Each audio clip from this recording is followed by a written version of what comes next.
রাধে রাধে সবাইকে, welcome to my new blog. কেমন আছো তোমরা সবাই? আমরা খুব ভালো আছি, আশা করছি তোমরাও খুব ভালো আছো। তো আজকে কিন্তু প্রচণ্ড গরম, কয়েকদিন থেকে বেশ গরম পড়ছে। আছে 33°C, কিন্তু মনে হচ্ছে যেন 50 আপ করে দিয়েছে। তো তোমাদের ওখানে কেমন গরম? আর এই গরমে যেন আবৃত্তি কী করছে, এসে দেখি। কত বেশি? এতটুকু খালি? তাহলে ফ্যানের নিচে বসো। চলো চলো, ফ্যানের ওখানে বসো। চলো চলো চলো চলো চলো চলো।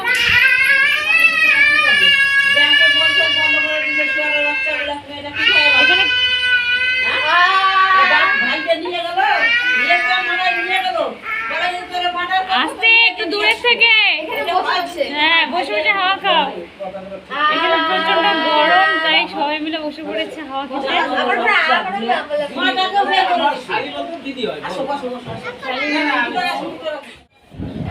আইসক্রিম দেখি কেমন করে মজা হয়েছে আইসক্রিমটা দিয়ে। ওরকম করে মজা হয়েছে?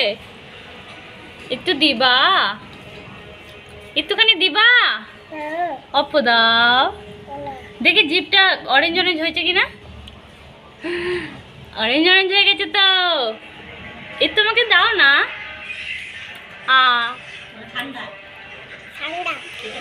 পেটুটা ঠান্ডা হয়েছে? দেখি দেখি, আমি পেটুটাতে হাত দিয়ে দেখি তো ঠান্ডা হয়েছে নাকি। পেটুটা তো খুব ঠান্ডা হয়ে গেছে।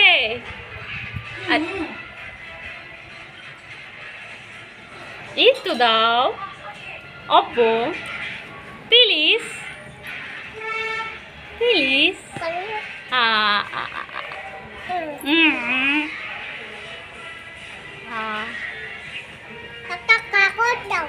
কাগজ দিয়ে কি করবা? কাগজ খাবা? আইসক্রিম খাও, কাগজ খেতে হবে না। তারপর স্নান করতে হবে।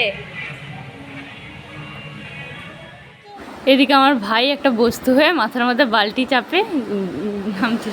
আবৃত্তিকার বিউকে স্নান করিয়ে দিয়েছি। এই গরমে না ওরা স্নান করে বেশ খুশি হয়েছে। আর দেখো গামছা পরিয়ে দিয়েছি, গামছা পরে দুজনে মিলে বেশ খুশিতে হেঁটে হেঁটে চলে আসছে এদিকটাতে।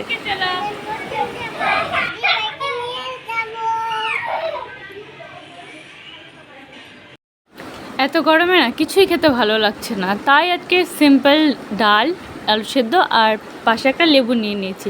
এই দিয়ে বেশ জমিয়ে খেয়েছি। গরমের জন্য আবৃত্তি সারাটা দিন খালি গায়ে, আজকেও জামাই গায়ে পড়েনি। কি করবো এটা দিয়ে? আর সন্ধ্যা হতেই ও না আজকে গরমে জামা কাপড় পরতেই চাইছিল না, ওর মামার কোলে বসে পড়েছে আর নিয়ে নিয়েছে আমার সব মেকআপের জিনিসপত্রগুলো। ওই যে আই শ্যাডো, তারপর বিবি ক্রিম, আইলাইনার এসব দেখছে, ঘাটাঘাটি করছে। বেশ খুশিতে আছে এগুলো নিয়ে। আর গরমে না সত্যি বলতেও জামা পরতেও চাইছে না, পরালে পরেই কিছুক্ষণ পর পর ঘেমে যাচ্ছে আর পুরো শরীরে ওর ঘামাচি হয়ে যাচ্ছে। এর জন্য হয়তো ওর বেশি অস্বস্তি লাগছে, তাই আমিও জোর করে পরাইনি, যে ঠিক আছে একটু ঠান্ডা হোক শরীরটা। তার জন্য আসলে গরমটা কিন্তু বেশ পড়েছে কয়েকদিন থেকেই। এত মানে গরম না, বৃষ্টির দেখা সাক্ষাৎ কিচ্ছু নেই। এদিকে দেখো ওর মামা দুটো ফুল লাগিয়ে দিয়েছে। আমি ওকে বললাম যে বাহ বেশ ভালো লাগছে তো, এর সাথে একটু শাড়ি পরলে ভালো লাগতো। তাই আমার ভাই বলছে যে হ্যাঁ ওকে জন্মাষ্টমীর দিন শাড়ি পরিয়ে এরকমভাবে সাজিয়ে দেবো। এদিকে সন্ধ্যাবেলা একটু ম্যাগি করে নিব, তাই ম্যাগি বানিয়ে নিলাম। আর এই যে আমাদের ম্যাগি তৈরি হয়ে গেছে, এবার কিন্তু আমরা খেয়ে নেব ম্যাগিটা। একটু সস মাখিয়ে নিয়েছি, তাহলে ও খেতে চায় আর কি। আবৃত্তিকে আমি জোর করে জামা পরিয়ে দিয়েছি, তার জন্য আবৃত্তি কিন্তু আমার সাথে রাগ হয়ে শুয়ে পড়েছে। দেখো আমার মেয়েটার কত রাগ। এই নাও মাম্মা, ওঠো একটু ম্যাগি খেয়ে নাও। একটু দেখো তো কেমন হয়েছে। ওঠো না সোনামণি, ছোট্ট সোনামণি, কত রাগ আমার মেয়েটার। রাগে কিন্তু গালটা লাল হয়ে গেছে। দেখি দেখি দেখি, একটু মিমি দিয়ে দিই, একটু মিমি দিয়ে দিই, একটু। এ হাসছে, এ হাসছে, এ হাসছে হাসছে হাসছে হাসছে, আমার সোনা পাখিটা হাসছে হাসছে হাসছে হাসছে হাসছে। এই দেখো আবৃত্তির দাঁত সবাই দেখতে পাচ্ছ। তো ওকে ম্যাগিটা নিয়ে খাইয়ে দিচ্ছিলাম, এদিকে গল্প করতে হচ্ছিলো অনেক।